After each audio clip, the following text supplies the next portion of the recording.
To this day, even when I am home alone practicing in complete solitude, I cannot even play Sweet Hour of Prayer, the simplest of hymns, without stopping, unless I have the unlikely good fortune to get through it with no mistake.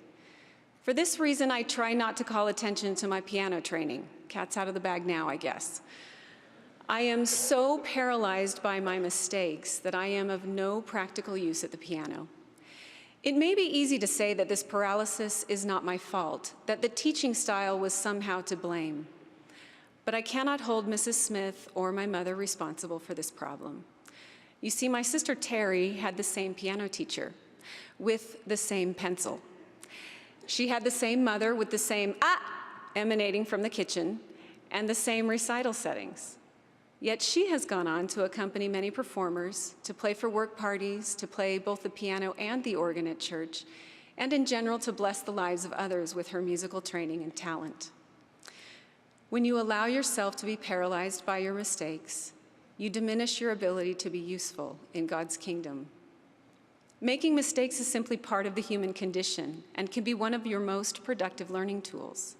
You need to recognize your mistakes, yes. But more than that, you need to find a way to effectively play through them. This experience gave me a deep appreciation for the value of the try. Simply showing up and starting where you are is all that can be asked of you. Regardless of your level of experience, your failures, your perception of your own potential, wherever you are in life, you just need to show up and try.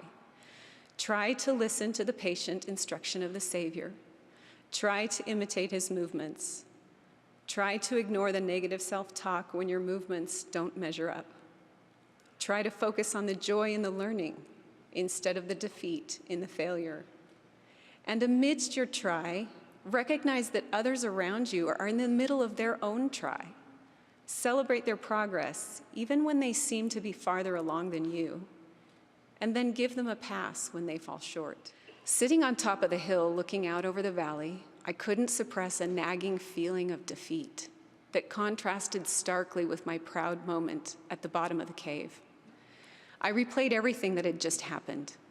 Did Mike really pull me up from the top of a 50-foot drop? Did I really step on him? Was I really that needy? Yes, yes, and yes. We are all that needy.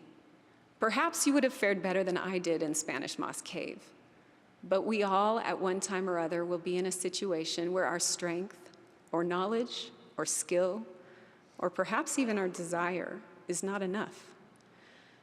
These are the times that your Savior pulls you up out of the darkness if you will let go and take his hand. These are the times that his voice guides you to safety if you will listen carefully.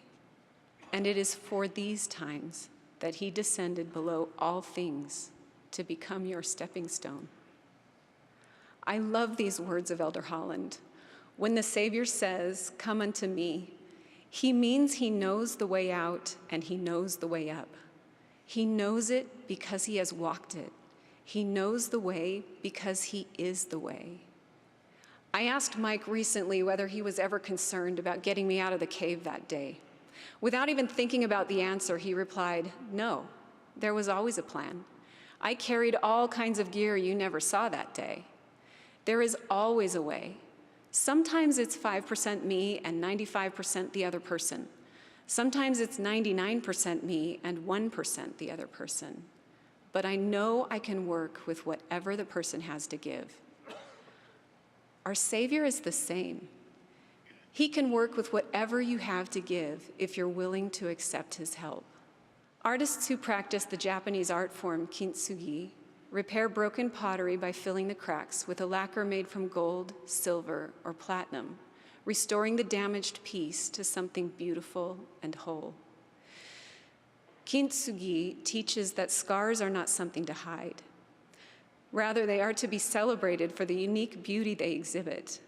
The scars themselves are considered precious and therefore mended with precious metals to honor their value.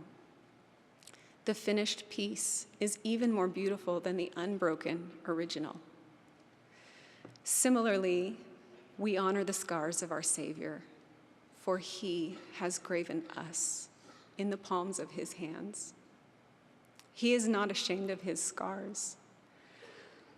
On the contrary, he invites us to arise and come forth, that ye may thrust your hands into my side, and also that ye may feel the prints of the nails in my hands and in my feet, that ye may know that I am the God of the whole earth, and have been slain for the sins of the world.